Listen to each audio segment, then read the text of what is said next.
89 का घटना है। तो चलिए थोड़ा सा आपको चलता है, फ्रांस का लिख देते हैं, ठीक है, यहीं से चलते हैं और एकदम आराम से समझिएगा तो मेरे हिसाब से सब समझ जाइएगा, ठीक है। फ्रांस, फ्रांस की क्रांति, ठीक है, क्रांति ये लिख दीजिए। देखिए हम हिस्ट्री नहीं पढ़ा रहे हैं अभी फाइनली, ठीक है, मगर ये थोड़ा सा खाली क्योंकि वेस्ट इंडिया परेड आ गया है तो इसको थोड़ा सा जानना जरूरी है।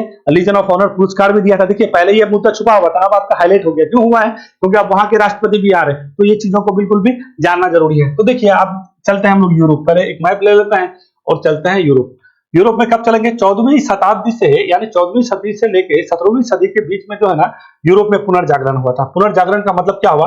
पुनर्जागरण का मतलब होता है पुनः जागना। पुनः जागना मतलब क्या हुआ कि हम सोए हुए थे, हम जागे। इसका मतलब ये हुआ कि आपका पहले विचारधारा कुछ और था, ठीक है, अब विचारधारा आपका क्या है? कुछ और है। पहले विचारधारा कुछ और था, अभी का विचारधारा कुछ और है। तो पुनर्जागरण हुआ कि नहीं हुआ? तो ये चला कब? तो ये आपका चला 14वीं सदी से शुरू होता है, आपका 14वीं से लेके आपका 17वीं सदी तक आपका ये चीज चला। कहां पे चला? तो यूरोप में चला। ये बिल्कुल भी आराम से समझिएगा तो समझ जाइएगा, ठीक है, यूरोप में चला। अब यूरोप कहां पे है? तो ये है आपका यूरोप, ये आपका ऐसे करके इतना दूर आ गए भाई, तो एशिया को भी ले लीजिए, ठीक है। तो ये आपका देखिए ना, ये ऐसे काकेशस पर्वत है ना, ये ऐसे करके ले लीजिए, काला सागर वाला ये वाला एरिया, ऐसे करके अरे हाँ, ऐसे करके ये ऐसे करके इटली बिटली जो भी है ये सारा आपका क्या है? इंग्लैंड हो गया, ये आपका नॉर्वे हो गया, ये सारा आपका क्या है? यूरोप है, ठीक है। तो आप भी समझ गए ये यूरोप है। तो यूरोप में क्या है ना, पुनर्जागरण हुआ कब? 14वीं सदी और 17वीं सदी। पुनर्जागरण का मतलब क्या है? धार्मिक और सांस्कृतिक चीजों का प्रगति होना, एक तरह से ही समझ लीजिए कि पहले लोग जो है ना यूरोप में 14वीं सदी से पहले की घटना बता रहे हैं। उस टाइम तो लोग में कुछ क्या हुआ? तार्किक वैज्ञानिक दृष्टिकोण उत्पन्न हुआ, तार्किक सोच उत्पन्न होने लगा, कुछ चीज में तर्क करने लगा। यही तो होता है पुनर्जागरण। क्या होता है कि कुछ चीज में तर्क करना, तार्किक, कोई भी चीज तार्किक बात करना कि भाई अब कोई कहेगा, अगर कोई बोल रहा है कि कोई राजा बैठा है, ये राजा हम पे शासन करेगा, तो इसमें क्या तर्क है? हम भी तो शासन कर सकते हैं। यही बात जॉन लॉक बोला था। अभी ठीक है, आते हैं कि ये जरूरी कोई हम पे शासन करेगा, ये क्या उचित है? ये तो गलत बात है ना। तो रूसो भी यहाँ पे यही एक बात आपका जाके एक बात बोला कि आदमी व्यक्ति स्वतंत्रता पैदा होता है, मगर जहां देखूं वहां पे जंजीर से बंधा हुआ है। देखो जहां देखूं वहीं पे आदमी जंजीर से बंधा हुआ गिरा हुआ है। तो जॉन लॉक है, रूसो है, ये लोग आके अपना विचारधारा, चलिए अभी आते हैं पे। तो 14वीं सदी से लेकर 17वीं सदी के बीच जो है ना वहां पे आपका पुनर्जागरण आया। पुनर्जागरण का मतलब तो आपको बोले धार्मिक हो या सांस्कृतिक चीज का हो, उसका क्या हो, उसका जो है आगे मतलब उसका पुनर्जागरण होना, उसका जो है आगे प्रगति होना, यही आपका पुनर्जागरण होता है। तो ये यूरोप में ये सारा चीज आपका 14वीं सदी से लेकर 17वीं सदी में शुरू हुआ। अब हुआ क्या यहाँ पे? फ्रांस में हम लोग आना चाहते हैं तो हम फ्रांस की बात करेंगे। फ्रांस भी आपका यूरोप में आता है। अब मालूम है आपको फ्रांस का उस टाइम राजा हुआ करता था लुईस 14वां। बहुत उसका बोली मतलब क्या बोला था, जो हम बोले वही मेरा शासन है ना। तो यहाँ पे इसका जो है, और ये बोर्बो वंश का था। तो ये थोड़ा सा एकदम बिल्कुल भी क्लियर कर लीजिएगा, बोर्बो वंश आपका, ठीक है। बोर्बो वंश आपको बहुत बार पूछता है, तो बोर्बो वंश के ही राजा लोग थे यहाँ पे, ठीक है। तो लुईस 16वां हो या लुईस 14वां हो, लोग वही वंश के थे। तो यहाँ पे ये लोग उस टाइम राजा हुआ करते थे, और राजा को उस टाइम क्या कहा जाता था? उस समय जब 14वीं सदी से लेकर 17वीं सदी के बीच जो यहाँ पे आपका पुनर्जागरण हुआ, उससे पहले यहाँ के राजा जो होते थे, कहा ईश्वर का क्या है? दिया हुआ है, राजा कोई नहीं बन सकता है, ये ईश्वर है, ठीक है, ईश्वर से भेजा हुआ है, यानी सर्व ईश्वर का सत्ता मानता था, राजा को ईश्वर का सत्ता मानता था। और पूरे समाज में इस तरह से आपके धार्मिक कट्टरता को फैला दिया जाता था कि धार्मिक चीज, लोग को धर्म के नाम पे लोग के साथ बहुत अत्याचार होता था। यानी एक तरह से आप ये कह सकते हैं कि धर्म पे इतने लोग को अंधविश्वासी था, समाज में इतने तरह के राजा के प्रति एक भ्रम फैलाया जाता था कि जो राजा है ना, ये ईश्वर के द्वारा भेजा गया है, आप और हम नहीं बन सकते हैं राजा, ठीक है, ये इसका एक अलग ही क्लास है। तो ये सारा समाज में चल रहा था। पुनर्जागरण हुआ, बहुत बड़े बड़े स्कॉलर निकल के आए, रूसो आए, प्लेटो आए। और अभी आपको एक बात बताते हैं, गैलीलियो, जब गैलीलियो है ना अपना दूरबीन खोजा, पता है दूरबीन खोजा, तो गैलीलियो जब दूरबीन खोजा था तो दूरबीन से देखा ना, इन लोग के बाइबल में लिखा हुआ है कि जो हम लोग पृथ्वी है ना, पृथ्वी क्या है? पृथ्वी का चक्कर काट रहा है सन का चक्कर पृथ्वी नहीं काट रहा है, पृथ्वी का चक्कर काट रहा है सन। तो गैलीलियो अपना दूरबीन से देखा, बोला कि अरे ऐसा नहीं है, सन का चक्कर पृथ्वी काट रहा है, यानी पृथ्वी घूम रहा है, सन एक जगह में बैठा हुआ है। ये बात बोला जैसे ना गैलीलियो, तो ये लोग जो भी धार्मिक कट्टरता लोग इसको जेल में बंद कर दिया, बोला कि तुम बाइबल का अवहेलना कर रहे हो, गलत बात। तो 14वीं सदी से लेकर 17वीं सदी में देखिएगा, यहाँ पे बहुत सारा इंस्ट्रूमेंट का खोज हुआ, हम लोग का भारत का भी खोज हुआ, लोग का पुनर्जागरण हुआ, लोग में एक चेतना आई। चेतना जब बढ़ेगा तो लोग अपने आप से सवाल करेगा। तो जो मध्यवर्ग के लोग थे, तो उसमें एक धीरे धीरे पुनर्जागरण की भावना जगी और ये सारा चीज हुआ। तो यहाँ पे जो शासन था, बोर्बो वंश का शासन था, और लुईस 14वां थे, फिर लुईस 14वां के बाद 15वां आए, लुईस 16वां आए। तो अब हम डायरेक्ट, मेरे हिसाब से मेरा पूरा परिस्थिति समझ गए होंगे, डायरेक्ट अब हम आते हैं जगह में। तो 16वीं मतलब हाँ डायरेक्ट 1700 ही में आता है। तो यहाँ पे 16वीं सदी में यानी 1600 में 1600 के समय में आपके फ्रांस में जो ना फ्रांस का जो है पूरा फ्रांस जो है 3 कैटेगरी में बांटा हुआ था। 3 कैटेगरी कहने का मतलब क्या है, 3 स्टेट उसको बोल सकते हैं। इसको आप ऐसे करके बना लीजिए और 3 स्टेट बना लीजिए, ठीक है। 3 स्टेट का मतलब 3 वर्ग, जैसे हम लोग के यहाँ पे क्या है तो क्या कहिएगा, ब्राह्मण है, क्षत्रिय है, वैश्य है, शूद्र है, दलित है ना। तो उसी तरह से अभी आपको यहीं से भी हम कनेक्ट कर देंगे, ठीक है। तो फ्रांस में, यूरोप में उस समय में जो ऊपर में होता था इसको फर्स्ट स्टेट कहा जाता था, ठीक है। और ये आपका सेकंड स्टेट हो गया, ठीक है। इसको क्या कहिएगा, सेकंड स्टेट। और ये आपका थर्ड स्टेट। तो जो थर्ड स्टेट में होता था ना इस टाइम, इसमें जो है टोटल जनसंख्या का 98% प्रतिनिधित्व इसी का होता था, और इन लोग का दोनों का मिला करके 2% का प्रतिनिधित्व होता था। तो फर्स्ट स्टेट में कौन होते थे, राजा होते थे, और राजा के सामंत होते थे, या राजा के जो नवाब लोग हुए तो वो हुए, ठीक है। चलो थोड़ा सा चेंज कर लेते हैं, बिल्कुल भी समझिएगा, ठीक है। यहाँ पे कौन हो गए, राजा हो गए, और राजा के सामंत हो गए, या फिर सामंत कहिए, ठीक है, या फिर उसके नवाब का लीजिए। ये आपके कौन हो गए, आपका फर्स्ट स्टेट में हो गए। अब सेकंड स्टेट में कौन हो गए, सेकंड स्टेट में जो भी धार्मिक लोग हुए या कलर के लोग हुए वो लोग। धार्मिक लोग मतलब क्या कहिएगा, पुजारी कहिए, क्या कहिए, पुजारी कह लीजिए इसको, पुजारी कह लीजिए, ठीक है, पुजारी कहिए, मौलवी मुल्ला कह लीजिए, ठीक है, या फिर आप इसको पादरी कह लीजिए, पादरी है, ठीक है। और कलर के लोग, जो कलर के लोग नहीं है, जो पैसा वैसा सरकार के काम का पैसा वैसा वसूली करता है, इधर उधर जाके टैक्स लेने देने का काम करता है, तो यही लोग आपका सेकंड। और थर्ड स्टेट में कौन लोग हो गए, तो ये पब्लिक हो गया, जो आम पब्लिक था वही था। आम पब्लिक कहने का मतलब कौन है, मजदूर है, कृषक है, ठीक है, काम करने वाले लोग हैं, तो ये आम पब्लिक हो गए। ये कहाँ पे हो गए, आम पब्लिक हो गए। तो उस टाइम तो कोई काम नहीं होता था, मेन उस टाइम कृषक का काम होता था, ठीक है। तो ये लोग कृषक हो गए। तो 3 स्टेट में बटा हुआ था, है कि नहीं है। तो इस 3 स्टेट में क्या होता था कि उस समय में 1600 के समय में आपको बता रहे हैं कि ये वाले जो सेकंड स्टेट यानी मौलवी मुल्ला लोग या फिर जो आपका पादरी लोग, जो पुजारी लोग थे, तो उसमें जो ये लोग जो है ना, ये जो खेती करते थे थर्ड स्टेट वाले से 1/10 इससे क्या लेता था, 1/10 इस पे कर लेता था। ये सेकंड स्टेट वाला कितना कर लेता था, उसका जो उपज होता था 1/10 होता था। और ये फर्स्ट स्टेट जहाँ पे आपका जो है फर्स्ट स्टेट जो है राजा है या सामंत है या फिर इसके जो है नवाब लोग हैं, ये इससे बहुत हेवी टैक्स लेता था। ये भी टैक्स ले रहा है, ये भी टैक्स ले रहा है। और जब दोनों आदमी इससे टैक्स लेगा तो इसका स्थिति सही रहेगा कि गड़बड़ होगा, गड़बड़े न होगा। तो इन लोग का हाल बहुत हाल खस्ता, बहुत गड़बड़ था, बहुत बुरा हाल था। लोग में बेरोजगारी उत्पन्न हो गया, मुद्रास्फीति हो गया, खाने में बगैर ब्रेड वहां पे देखिएगा, लोग में एक असंतोष फैल गया था। और आपको बता ही रहे थे कि पुनर्जागरण हो गया था, लोग में एक चिंता था, ठीक है। अरस्तु आपको बोल ही रहे हैं, अरस्तु है, प्लेटो है, क्या बोलता है ये आपका जॉन लॉक है, ठीक है, फिर आपका न्यूटन है, बहुत सारे लोग, गैलीलियो है, ऐसे ऐसे लोग समाज में आ गए थे। लोग मध्य परिवार के थे, लोग सब कोई कहां से निकल के थे, आपका थर्ड स्टेट के लोग थे, ठीक है, मिडिल क्लास के लोग थे, ये फर्स्ट स्टेट सेकंड स्टेट के नहीं थे। तो उन लोग के द्वारा विचारधारा, तो लोग में ये चीज भावना धीरे धीरे धीरे धीरे जागरूक हुआ, और होते होते ये आपका कब का कहानी चले आते हैं, अब हम 1700 में आ जाता है, ठीक है।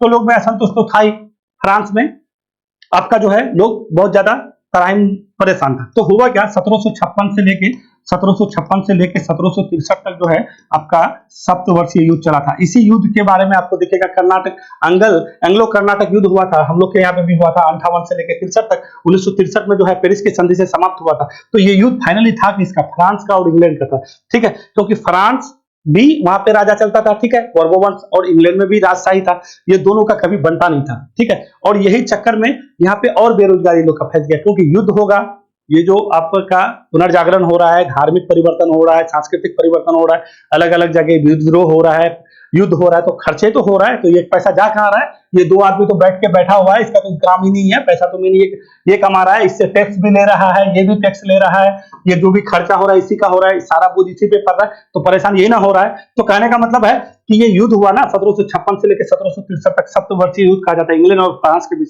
इस युद्ध में बहुत ज्यादा पैसा खर्चा हो गया और लोग यहाँ पे परेशान हो गए, कहाँ पे, फ्रांस में। फिर क्या होता है, 1774 में वहां का राजा चेंज हुआ। पहले राजा आके कौन बैठा, लुई 16वां बैठा, ठीक है, कौन कहिएगा, लुई 16वां बैठा। लुई 16वां जब यहाँ पे बैठा ना, और इसका शादी हुआ था, आपको वहां पे मेरी एंटीनियोट नाम था उसका बीवी का, ठीक है। लुई 16वां का बीवी का नाम क्या था, मेरी एंटीनियोट, इसका नाम तो याद रखिएगा।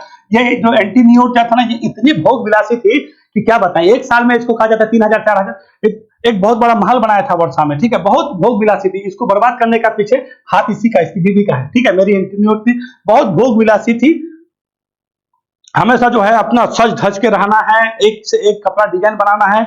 जब भूखमरी था 1700 क्योंकि 56 से लेकर 63 तक बोले 70 वर्षीय युद्ध हुआ था इंग्लैंड के साथ फ्रांस का, बहुत भूखमरी आया हुआ था, लोग यहाँ तराहीमाम हो रहे थे। तो उस समय जो है ये एक बहुत बड़ा वर्षा में, आपका फ्रांस में ही पड़ता है, बहुत बड़ा वर्षा का सदी पड़े होंगे ना, तो वहीं पर वर्षा में बहुत बड़ा महल बनवाया था। कोई क्या जरूरी था, ये मेरे इंजीनियर इसको बर्बाद करने का इसका भी हाल है, मतलब हाथ है। तो ये गद्दी में कब बैठा, 1774 में बैठा था लुई सोलमा, याद रखिएगा ये 1774 में। अब देखिएगा बात समझिए, फिर आपको मालूम है 1773 में आपका क्या हो गया, अमेरिका में क्या हो गया भैया, तो आपका अब बोस्टन टी घटना हो गया था। और अमेरिका में किसका शासन चलता था, किसका कॉलोनी था, इंग्लैंड का था। तो फ्रांस वाला चाहते थे ना कि अमेरिका से इंग्लैंड वाला हट जाए, क्योंकि इंग्लैंड का और फ्रांस का, इंग्लैंड का यहाँ पे मान लीजिए इंग्लैंड है और यहाँ मान लीजिए फ्रांस है, ये दोनों का तो क्या था, हमेशा लड़ाई चल रहा था, हमेशा लड़ाई चलता था। अब इस लड़ाई में इंग्लैंड वाले कहाँ पे बैठे हुए हैं, अमेरिका में बैठे हुए हैं।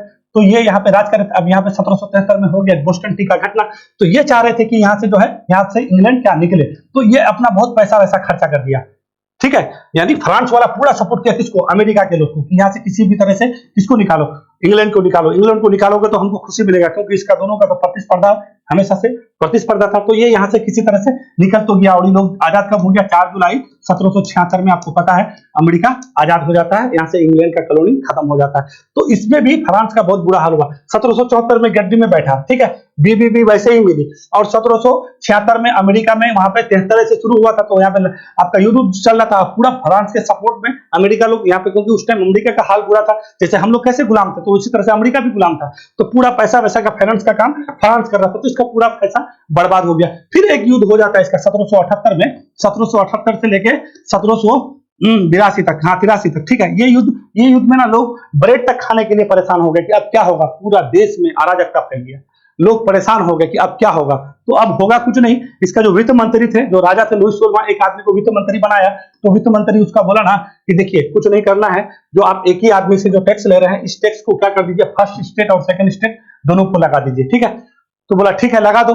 मगर जब यहाँ पे टैक्स लगाने की बात आया, तो फर्स्ट स्टेट वाला और सेकंड स्टेट वाला, यहाँ पे जो आपका सामंत लोग थे, जो आपका नवाब लोग थे, और यहाँ पे आपका जो पुजारी थे, पादरी थे, मौलवी थे, तो इन लोग क्या बोला कि टैक्स देने से मना कर दिया कि हम लोग टैक्स नहीं देंगे, विद्रोह कर दिया। तो ये बहुत प्रयास किया, प्रयास करते करते करते लास्ट में नहीं हुआ। आता है जून के समय में, जून, दूसरा पेज ले लेते हैं, ठीक है, आपको ज्यादा समझ में आएगा। आ गया कितना समय में, जून के समय में, जून 1789 का घटना बता रहे हैं आपको। जून 1789 का घटना हुआ, तो लुई सोलमा सोचा कि इस परेशानी से कैसे निकला जाए। तो उसका जो है ना, एक आपका जनरल, मतलब स्टेट जनरल होता था। स्टेट जनरल मतलब क्या हुआ कि राजा, देखिए सारा काम तो राजा ही करता था, मगर एक फॉर्मेलिटी के लिए स्टेट जनरल होता था, सलाहकार के लिए। जैसे हम लोग का मंत्रिमंडल कैसा सलाहकार प्रधानमंत्री को सलाहकारी देता है, तो उसी तरह से सलाहकार उसको क्या कहते थे, स्टेट जनरल कहते थे, इसको क्या कहते थे, स्टेट जनरल, ठीक है, याद रखिएगा, स्टेट जनरल इसको कहते थे। स्टेट जनरल में जो है ना, ये राजा का सलाह देने के लिए एक आपका एक तरह से गवर्निंग बॉडी मान के चलिए, ठीक है। और इसमें कौन लोग, फर्स्ट स्टेट, यानी इसमें फर्स्ट स्टेट यानी पहले वाले सबसे ऊपर क्लास के लोग, उसके बाद फिर सेकंड क्लास के लोग और थर्ड क्लास के लोग। तो फर्स्ट क्लास में कौन आ गए भाई, तो सामंत लोग आ गए, राजा आ गए, नवाब आ गया, दूसरे में ये पुजारी आ गए, मौलवी आ गए, या फिर जो भी है आपका पादरी आ गया, और इसमें कौन, आम जनता हो गया। तीनों लोग का यहाँ पे प्रतिनिधित्व होता था, और सबका एक एक वोट भी होता था। अगर कोई भी चीज राजा को करना होता था, तो राजा इन लोग से राय मशवरा लेता था, और राजा इसी हिसाब से फैसला करता था। तो 3 को युद्ध 1756 से लेकर 1763 तक एक हो गया, अमेरिका का युद्ध हो गया, वहां पे भी बर्बाद हो गया। फिर 78 से लेकर 83 तक वो भी युद्ध हो गया। अब और वहां पे जो फर्स्ट स्टेट वाले, यानी पहला वाला और दूसरा वाला टैक्स देना नहीं चाहता है, राजा के बाद बहुत बड़ा समस्या हो गया। बीबी मिली तो वैसे ही पूरा महल वहाल बना के उसका इतना भोग विलासी जिंदगी था कि सब कहानी गड़बड़ हो गया। तो अब क्या किया जाए, तो इन लोग को बोला कि भैया आप लोग बोलो अब क्या किया जाए। तो इन लोग का तीनों को क्या बोला कि हम लोग जो है एक काम कीजिए, आप जो है वोटिंग कीजिए। किसको वोटिंग कीजिए, कि इसको करने के लिए जो टैक्स है, टैक्स को अप्लाई करने के लिए राजा को मतलब सपोर्ट कीजिए, और वोटिंग में आप लोग बताइए कि टैक्स देना चाहिए कि नहीं देना चाहिए। क्योंकि टैक्स तो यही दोनों को देना चाहिए था। तो ये दोनों क्या बोला, ये दोनों ये बोला कि अगर आप जो है 3 वोट है, 3 में से आप लोग दोनों मिल जाइएगा, तो ये अकेले आदमी 3 वोट दे करके कुछ कर पाएगा, कुछ नहीं कर पाएगा, कोई भी समस्या का हल होगा, कुछ भी नहीं होगा। तो एक काम कीजिए भैया, हम ना ये जो है वोटिंग में, ये जो तीसरे स्टेट के लोग थे, ये क्या बोला कि हम वोटिंग में शामिल ही नहीं होंगे, हम अपना अलग से अपना स्टेट जनरल बनाएंगे, ठीक है, मेरा अलग से असेंबली होगा, और वोट का अधिकार एक ग्रुप को नहीं होगा, एक ग्रुप में एक वोट नहीं होगा, प्रत्येक आदमी वोट देगा, ठीक है। समझिए बात को, क्या बोला, वोट का जो अधिकार होगा, एक ग्रुप में एक वोट नहीं चलेगा, क्योंकि फर्स्ट स्टेट और सेकंड स्टेट दोनों मिला के 2% जनसंख्या, और थर्ड स्टेट में टोटल 98% जनसंख्या, और इस 98% जनसंख्या का की एक ही वोट, और ये जो है 2% जनसंख्या का एक ही वोट, और कोई भी बात होता था तो ये लोग क्या करता था, दोनों मिलके ये लोग का वोट हो गया, ये अकेले विरोध करने से कुछ होगा, कोई भी चीज पास हो जाएगा। तो ये लोग को पता था कि राजा जो सलाह मांगा है, और राजा बड़े दिन से ये लोग से सलाह भी नहीं मांगा था, तो थर्ड स्टेट वाले बोला कि नहीं इस बार कुछ नहीं होगा, क्योंकि पुनर्जागरण आ चुका था, लोग में चेतना आ चुकी थी, लोग वैज्ञानिक दृष्टिकोण सोचने लगे थे, लोग तर्क करना शुरू हो गए थे। ठीक है, बात समझिएगा। तो ये थर्ड स्टेट वाले लोग बोला कि नहीं अब कुछ नहीं होगा, हम लोग इलेक्शन में भाग नहीं लेंगे, हम लोग का खुद का स्टेट जनरल होगा, हम लोग खुद अपना असेंबली बनाएंगे। तो राजा का दिमाग खराब हो गया कि ये बात क्या बोल रहा है, तो सब गड़बड़ हो गया। तो ये जो आपका जो महल था, मतलब जो किला था, किला में क्या कर दिया, लॉक लगा दिया, बोला कि अब ना ये साला किला खुलेगा, ना महल खुलेगा, ना यहाँ पे कोई, जहाँ पे स्टेट जनरल बैठता था तो वहां पे लॉक कर दिया, वहां पे लॉक कर दिया कि ना कोई आएगा ना कोई बात होगा। तो ये लोग क्या कर दिया ना, ये लोग जब गया तो देखा कि ताला लॉक है। तो यहाँ पे एक बहुत बड़ा ग्राउंड था आपका, जिसको टेनिस कोर्ट भी कहते हैं। तो सारे लोग टेनिस कोर्ट में गए, यहाँ पे टेनिस कोर्ट में गए, क्योंकि यहाँ आया तो देखा कि सब बंद है, सब बंद है, तो बगल में टेनिस कोर्ट में गए, और थर्ड स्टेट के लोग सारे लोग वहां पे जाके जो है कसम खाएं, मतलब शपथ लिए। इसी वजह से आपको टेनिस ओथ, मतलब टेनिस कोर्ट का ओथ पता होगा अगर वर्ल्ड हिस्ट्री पढ़े होइएगा तो वहां पे जाके सब कोई कसम खाया, बोला ये कि हम लोग अपना संविधान बनाएंगे, और अपना संविधान होगा, और वहां पे क्या हो जाएगा, आपका स्वतंत्रता, समानता और बंधुता की बात हुआ। ठीक है, ये बात याद रखिएगा, मेन बात यही था। क्योंकि ये देखिए, वन आपका फर्स्ट स्टेट और सेकंड स्टेट ना पैसा देना चाह रहा है, ना टैक्स देना चाह रहा है, ना कुछ करना चाह रहा है, ऊपर से 1/10 ये ले रहा है, ये भी टैक्स ले रहा है, तो ये अकेले क्या करेगा। तो ये लोग स्वतंत्रता, समानता और बंधुता का बात कर रहा है, जो हम लोग के संविधान में भी ये चीज आपको देखने को मिलेगा, भारतीय संविधान में भी ये चीज है। तो ये लोग क्या बोला कि नहीं, सारे लोग का एक इक्वलिटी होगा, और हम लोग अपना संविधान बनाएंगे, जिसको आना है आए, नहीं आना है नहीं आए, हम लोग का अपना क्या होगा, अपना खुद का स्टेट जनरल होगा, और जहां पे आपका नेशनल असेंबली होगा, अपना नेशनल असेंबली बनाने का घोषणा कर दिया। जब फर्स्ट स्टेट और सेकंड स्टेट वाले थे, तो ये भी क्या कर दिया, धीरे धीरे कुछ लोग जो है यहाँ पे आने लगे, क्योंकि 98% जनसंख्या जिसका होगा तो उसी का तो चलेगा। तो ये लोग कुछ लोग डर गए कि नहीं हम लोग भी चले जाते हैं। जब ये लोग भी फर्स्ट स्टेट और सेकंड स्टेट वाला भी जब जाने लगा, तो राजा को डर लगने लगा कि अरे यार, जब ऐसा कर रहा है, ये लोग सबको एक जगह मिल जाएगा, तो कहीं हमको यहाँ से उखाड़ ना फेंके, हमको जान ना मार दे। तो राजा भी बोला कि चलो भाई कोई बात नहीं है, आप लोग जैसा चाह रहे हैं वैसा ही होगा, इक्वलिटी होगा, क्या हो जाएगा, समानता होगा, स्वतंत्रता होगा और बंधुता होगा, हम भी आपके साथ हैं। राजा भी आके मिल गया, और नेशनल असेंबली काम करने लगा। जब नेशनल असेंबली काम करने लगा, तो नेशनल असेंबली जब काम करने लगा तो क्या हुआ ना, देखिए नेशनल असेंबली बैठा, अब नेशनल असेंबली बैठा तो ये यहाँ पे मान लीजिए कि राजा है, यहाँ पे राजा बैठा, यहाँ पे कौन बैठा भाई, राजा बैठा। अब यहाँ पे तीनों लोग आ गए, क्योंकि ये थर्ड स्टेट वाले भी लोग आ गए। कौन वाले लोग आ गए भैया, ये थर्ड स्टेट वाले भी लोग आ गए, और यहाँ पे राजा के बगल में फर्स्ट स्टेट और सेकंड स्टेट, ये दोनों भी बैठ गए। अब यहाँ पे नेशनल असेंबली का काम चल रहा है। अभी आप कहाँ पे हैं, ये आपके जुलाई में है। ठीक है, ये आपका 7 जुलाई के पास है। ठीक है, क्योंकि जून में वो घटना घटा, जुलाई में है राजा के पास। तो राजा के जो लेफ्ट में बैठा था वो लोग कौन थे, तो वो लोग जो भी थे, तो आपका कौन लोग थे भैया, कृषक लोग थे, मजदूर लोग थे, जिसको हम थर्ड स्टेट कह रहे हैं। थर्ड स्टेट जिसका जनसंख्या 98% था, ये सारे लोग थे इधर। तो इसका मानना था ना कि क्या हो, स्वतंत्रता हो, समानता हो, बंधुता हो, इक्वलिटी हो। ठीक है, तो राजा के जो लेफ्ट साइड में बोलते, यहीं से आपका निकल के आता है लेफ्ट सिंह, मतलब लेफ्ट विंग। और इधर जो राजा के जो राइट साइड में जो बैठता था, उसको इसका क्या कहानी था कि जैसा चल के आ रहा है वैसे ही चलने दो राजा, क्योंकि हम लोग नहीं बोलता है। अभी भी आप लोग हमारे यहाँ पे भी इंडिया में भी देखिएगा, जैसे ब्राह्मण है, क्षत्रिय, वैश्य, तो जो अपर कास्ट के लोग हैं उसका क्या है भाई, जैसा परंपरा है बाप दादा के जमाने से चलते आ रहे, तो चलते आने दो, कोई परिवर्तन नहीं चाहिए। तो ये लोग ये चाह रहा था कि कोई परिवर्तन नहीं है, और ये परिवर्तन चाह रहा था कि स्वतंत्रता हो, समानता हो, बंधुता हो, कोई बड़ा कोई छोटा नहीं है, सबको इक्वल है, सबको बराबर टैक्स देना चाहिए, इसका ये मानना था। लेफ्ट में जो बैठा तो ये लेफ्ट में मान ले होगा, जो राइट में बैठा जो क्या बोला कि परंपरावादी। अभी भी हमारे इंडिया में भी आपको बहुत सारे ऐसे लोग विचार देखेंगे, ये आपको कहेंगे कि कोई परिवर्तन नहीं चाहिए, जो पुरानी चीज है जैसे चल रहा है वैसे चलने, तो कुछ नया नहीं होना चाहिए, नया। तो राजा के जो लेफ्ट के साइड में था, ये लोग नया के समर्थन में थे, राजा के जो राइट में था, ये लोग क्या परंपरावादी थे कि जैसा चल रहा है हम लोग को भूख विलासी जिंदगी जीना है। तो ये सारा चीज हुआ। उसके बाद जानता है क्या हो गया, 14 जुलाई का घटना में अब आते हैं। जब 14 जुलाई के दिन, 14 जुलाई 1789 का घटना है। ये 14 जुलाई 1789 में क्या होता है, इस दिन में जो थर्ड स्टेट के लोग थे उसको ये पता चला कि राजा जो है ना, राजा क्या है, पेरिस पे हमला करने वाला है, और हम लोग का जो नेशनल असेंबली है उसको क्या करने वाला है, टेक ओवर यानी खत्म कर देने वाला है। जब हम लोग का जो नेशनल असेंबली है उसको क्या करेगा, खत्म कर देगा। तो ये लोग सब कोई भड़क गया कि अरे यार ये तो सब गड़बड़ हो गया, क्योंकि यहाँ पे भी आपको बोल ही दिए पहले परंपरावादी, इधर ये लोग अलग राग कर रहा था, ये लोग अलग राग हो रहा था इसका। तो ये लोग को जैसे ही पता चला कि ऐसा होने वाला है, तो ये लोग ना पब्लिक क्या कर दिया, सबको निकला, और निकल करके कहाँ पे आपका एक आपका बेस्ट, आपका जो बता रहे थे बेस्टिल है ना, बेस्टिल, ये जो है आपका बेस्टिल फोर्ट है, ठीक है, किला बोल सकते हैं। बेस्टिल फोर्ट में गया, और क्यों गया था वहां पे गया था लोग अपना हथियार लेने के लिए, बारूद लेने के लिए, कि अगर वहां पे हम जाएंगे हथियार बारूद मिलेगा और राजा को जो है आज खेल खत्म ही कर देंगे। जैसे बेस्टिल में गया ना, ये 14 जुलाई का घटना है, जैसे बेस्टिल में गया तो वहां तो उसको कुछ मिला नहीं, 7 व्यक्ति वहां पे क्या था आपका बंद था, 7 व्यक्ति, ठीक है। तो इन 7 व्यक्ति को यहाँ से छुटाया और यहीं से जो है इसको रिहा करने के बाद लोग में एक चेतना आया कि नहीं, हम लोग भी कर सकते हैं, विद्रोह कर सकते हैं, अगर ऐसे करेंगे तो चीजें होगा। लोग बात धीरे धीरे पूरा फ्रांस में बात फैला। जो भी टैक्स लेना चाहता था उसको टैक्स नहीं देता था, जो भी पुजारी थे, आपका पादरी थे, या फिर मौलवी मौलाना थे, या जो भी आपका नवाब लोग थे यानी सामंती थे, सब कोई फ्रांस छोड़ के कोई और जगह भागने लगा, कोई और जगह भागने लगा। सोचा कि अब तो कोई भैया बात है ही नहीं, तो सब गड़बड़ हो जाएगा, ठीक है। तो यहाँ पे आपका समझ, यहां तक बात समझ के होइएगा, भागा भागी करने लगा।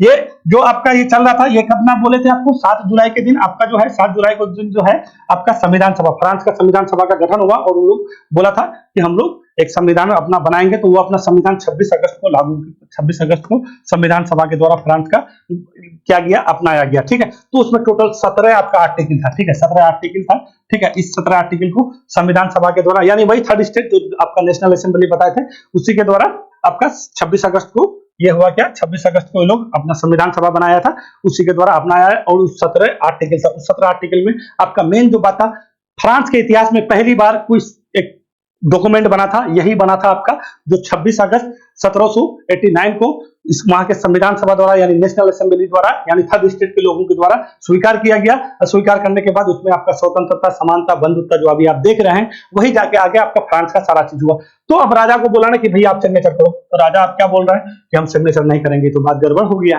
फिर ये लोग प्रोटेस्ट करने लगा, फिर वहां की महिलाएं कुछ प्रोटेस्ट करने लगी। महिला प्रोटेस्ट करने के बाद राजा को मजबूरन क्या हुआ, वहां पे आपको क्या करने लगा, भैया आपको सिग्नेचर करके देने वाला। अक्टूबर में जो है राजा सिग्नेचर करके दिया। उसके बाद फिर आपका 91 में वहां पे इलेक्शन बुलाया गया। फिर 92 में जो है वहां पे पूरी तरह से जो है आपका वहां पे गणतंत्रात्मक राज बना। कहां पे, फ्रांस में। फ्रांस क्या हुआ, गणतंत्र हुआ।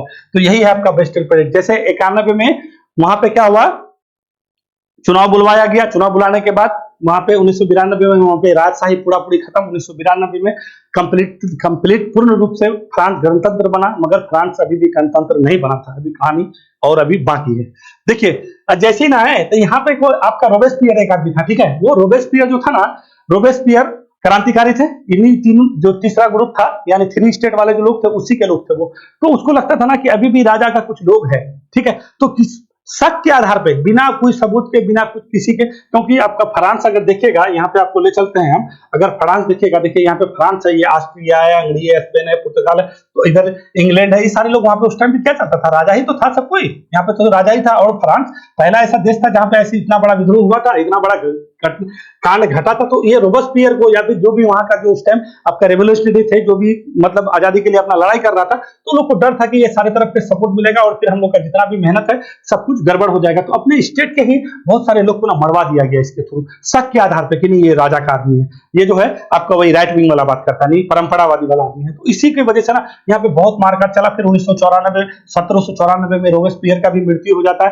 फिर यहाँ पे मारकाट चलता ही रहता है, मारकाट चलता ही रहता है। फाइनली फिर आता है 1799 और 1799 में आपका सत्ता आता है किसके पास, तो वही नेपोलियन के पास। समझ गए, ये नेपोलियन। और नेपोलियन अपने आप को जो है सत्ता अपने हाथ में ले लेता है और फिर 1906 में जो है फ्रांस का अपने को राजा घोषित कर। तो वो ऐसा राजा नहीं था लुईस 16वां की तरह नहीं था, उसका एक रूल था, नेपोलियन कोड था, बहुत सारा चीज सुधार किया था, ऐसा नहीं है, मगर वो भी पूरी सही काम नहीं किया सुधार, बट बहुत कुछ किया था। नेपोलियन भी आया तो उसका भी एक अलग ही कहानी था। वो तो आप पूरे यूरोप में आप राज करने के लिए निकला, तो आपको नेपोलियन का कहानी किसी दिन बताएंगे। तो नेपोलियन वो आपका 1806 में गद्दी में बैठता है, फिर 1815 में वाटरलू का युद्ध होता है। वाटरलू के युद्ध में नेपोलियन हार जाता है, फिर उसको एल्बा द्वीप में रखा जाता है, फिर एल्बा द्वीप से भाग के निकलता है, फिर दूसरी बार सेंट हेलेना द्वीप में रखा जाता है, फिर सेंट हेलेना द्वीप में इसका अंतिमतः 1821 में मृत्यु हो जाता है। यही है आपका कहानी। फिर किसी दिन बात होगा तो नेपोलियन के बारे में अच्छा से बताएंगे। तो यही है आपका बेस्टिल परेड। जिस बेस्टिल परेड की घटना हम आपको अभी बताना चाह रहे थे, तो बेस्टिल परेड का घटना मेरे हिसाब से आप समझ गए होइएगा कि बेस्टिल परेड का घटना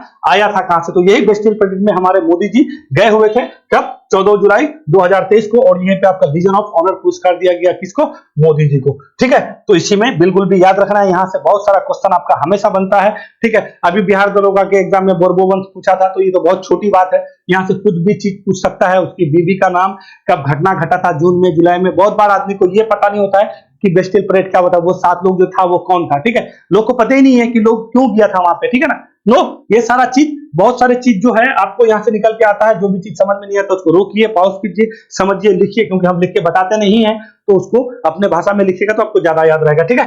तो आपका यही है, वही के है फ्रांस के आपका इमानुएल मैक्रोन। तो यही फ्रांस में सबसे पहले गणतंत्र, कोई पूरे दुनिया में अगर कहीं पे गणतंत्र आया तो सबसे पहले आपका फ्रांस में ही आया था, ठीक है। वही है इक्वलिटी, क्या स्वतंत्रता, समानता, बंधुता का नारा।